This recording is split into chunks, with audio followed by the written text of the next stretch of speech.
Pope Benedict XVI has died at the age of 95. I'm Tyrone Bowman. This is Tyrone Bowman Tonight. According to an article written in the Washington Post, Pope Benedict XVI, who died on December 31st, at the age of 95, spent less than 8 years as the head of the Catholic Church. But he still managed to leave a complex legacy on the 2,000-year-old institution. Cardinal Joseph Ratzinger was chosen to succeed Pope John Paul II in 2005, a selection many observers at the time saw as an affirmation of rigid religious orthodoxy. But in 2013, Pope Benedict did something radical. He became the first pontiff in 600 years to step down, citing ill health. The resignation opened the way for his more liberal successor, Pope Francis.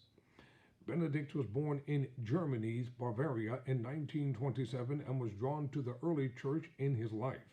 His family opposed Nazi rule, but the young Benedict was soon conscripted into the Hitler Youth and then the German Anti-Kraft Corps. He deserted his unit and was briefly held by U.S. troops in an internment camp. Once released, he entered St. Michael Seminary in 1945 along with his brother. Both were ordained 6 years later. Benedict established himself as an academic theologian, working at several German universities, but he also rose rapidly through the church and was appointed Archbishop of Munich and Freising in 1971 and was made a cardinal by Pope Paul VI in 1977. Benedict quickly became an important figure within the Catholic Church, moving to Rome in 1981 and remaining there afterward.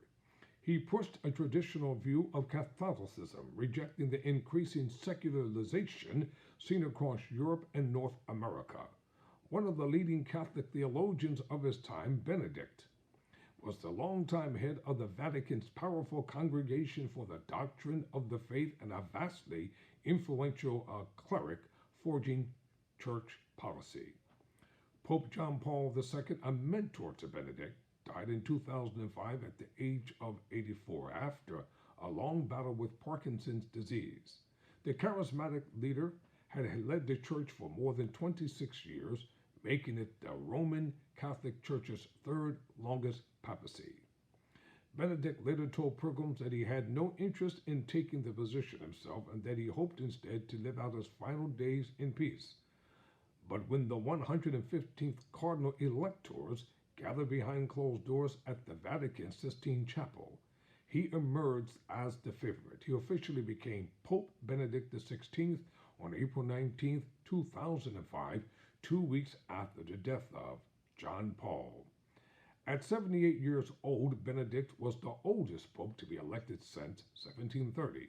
To his supporters, he was viewed as an intellectual champion of the conservative theology espoused by John Paul II.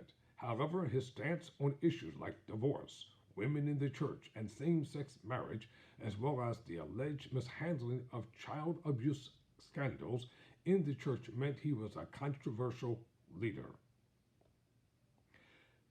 But in 2013, after multiple scandals, Benedict bucked his lifelong conservatism and upended the rules of modern popes. He announced that he would retire from office in the first papal abdication since Gregory XII in 1415. At 85, Benedict cited the feeling strength in his mind and body as motivation for stepping down.